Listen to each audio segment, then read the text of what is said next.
नमस्कार, एजुकेशन नगरी की खास पेशकश एजुकेशन बुलेटिन में आपका स्वागत है। मैं हूं ललित वर्मा। चलिए रुक करते हैं शिक्षा जगत से जुड़ी बड़ी खबरों की ओर। चतुर्थ श्रेणी कर्मचारी भर्ती में करीब 9000 पदों के अभ्यर्थी परेशान हो रहे हैं। करीब 5700 पदों पर जहां परिणाम प्रोविजनल रखा हुआ है, तो वहीं करीब 4000 पदों पर कोर्ट के आदेश के चलते परिणाम रुका हुआ है।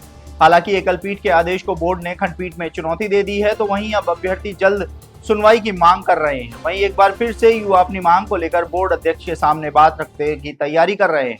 अभ्यर्थियों द्वारा 20 जुलाई सोमवार को प्रदेश भर से बड़ी संख्या में युवा बोर्ड कार्यालय पहुंचेंगे, जहां प्रोविजनल मामले क्लियर करने के साथ ही हाईकोर्ट की खंडपीठ में होने वाली सुनवाई को जल्द करवाने कर भर्ती में बचे हुए पदों का परिणाम जारी करने की मांग रखेंगे। युवाओं का कहना है कि 53,000 से ज्यादा पदों पर निकाली गई भर्ती में 44,000 से ज्यादा युवाओं को विभाग आवंटित हो चुके हैं। ऐसे में बचे हुए पदों पर परिणाम जारी करते हुए इन पदों पर भी विभाग आवंटित करते हुए नियुक्ति प्रक्रिया आगे बढ़ानी चाहिए। राजस्थान कर्मचारी चयन बोर्ड द्वारा आयोजित तृतीय श्रेणी शिक्षक भर्ती लेवल 2 में 21 जुलाई से दस्तावेज सत्यापन होने जा रहे हैं, जो 13 अगस्त तक चलेंगे। तो वहीं दूसरी ओर लेवल 1 में अभी तक भी दस्तावेज कार्यक्रम जारी नहीं होने से अभ्यर्थी परेशान है।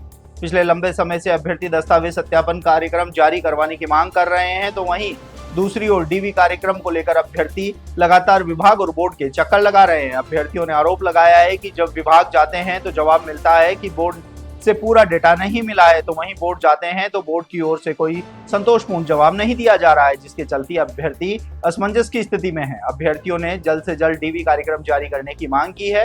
हालांकि लेवल 1 में डिलीट और विवादित सवालों के चलते हाईकोर्ट में मामला लंबित है। ऐसे में अब देखना होगा कि लेवल 1 का डीवी कार्यक्रम कब तक जारी किया जाता है। राजस्थान चतुर्थ श्रेणी कर्मचारी भर्ती 2024 में चिकित्सा, स्वास्थ्य एवं परिवार कल्याण विभाग के पदों को लेकर नया विवाद सामने आया है। चयनित अभ्यर्थियों का आरोप है कि भर्ती का विज्ञापन जारी होने से पहले सरकार ने सभी विभागों से केवल चतुर्थ श्रेणी कर्मचारियों के रिक्त पदों का विवरण मांगा था, लेकिन चिकित्सा विभाग ने वार्ड बॉय के पदों को भी चतुर्थ श्रेणी के पदों में शामिल कर भेज दिया।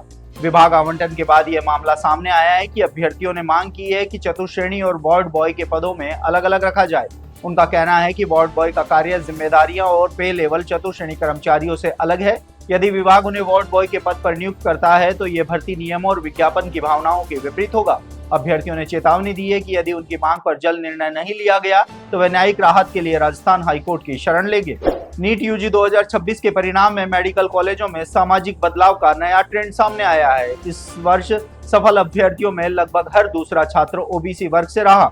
कुल पंजीकरण में ओबीसी के हिस्सेदारी की 41.8% थी, जबकि क्वालिफाई करने वालों में यह बढ़कर 45.7% हो गई है। वहीं सामान्य वर्ग की हिस्सेदारी 29.2% से घटकर 26% रह गई है। ईडब्ल्यूएस वर्ग का प्रदर्शन बेहतर रहा और सफल छात्रों में उनकी हिस्सेदारी 8.5% रह गई है। 2019 से 2026 के बीच ईडब्ल्यूएस अभ्यर्थियों की संख्या में सबसे अधिक 76.3% और एससी वर्ग में 63.5% की वृद्धि दर्ज की गई है। भाषा के स्तर पर अंग्रेजी सबसे ज्यादा पसंदीदा माध्यम रही, जबकि हिंदी माध्यम के परीक्षार्थियों की संख्या 7 वर्षों में 92% बढ़ी। बड़े राज्यों में राजस्थान ने शानदार प्रदर्शन करते हुए 69.34% क्वालिफाइंग प्रतिशत दर्ज किया, जबकि टॉप 138 रैंक धारकों में सबसे अधिक 19 छात्र राजस्थान से हैं। राजस्थान लोक सेवा आयोग ने सहायक आचार्य कॉलेज शिक्षा विभाग प्रतियोगी परीक्षा 2025 के अंतर्गत केमिस्ट्री विषय के साक्षात्कार के लिए सफल अभ्यर्थियों की सूची जारी कर दी है। आयोग के मुख्य परीक्षा नियंत्रक आशुतोष गुप्ता ने बताया है कि लिखित परीक्षा के प्रश्न पत्र प्रथम व द्वितीय का आयोजन 12 दिसंबर 2025 तथा तृतीय प्रश्न पत्र की परीक्षा 7 दिसंबर 2025 को हुई थी। तीनों प्रश्न पत्रों में उपस्थिति होकर न्यूनतम उत्तीर्ण प्राप्त करने वाले 180 अभ्यर्थियों को अस्थायी रूप से साक्षात्कार के लिए सफल घोषित किया गया है। साक्षात्कार की तिथि बाद में घोषित की जाएगी। वहीं ओएमआर शीट में 10% से अधिक प्रश्नों के कोई विकल्प नहीं भरने के कारण 8 अभ्यर्थियों को अयोग्य घोषित किया गया है। साक्षात्कार के लिए सफल अभ्यर्थियों को आयोग की वेबसाइट से विस्तृत आवेदन पत्र डाउनलोड कर 2 प्रतियों में भरकर आवश्यक प्रमाण पत्रों की प्रतियों सहित 27 जुलाई 2026 तक आयोग कार्यालय भेजना होगा। पात्रता जांच के बाद साक्षात्कार के लिए अंतिम रूप से बुलाया जाएगा।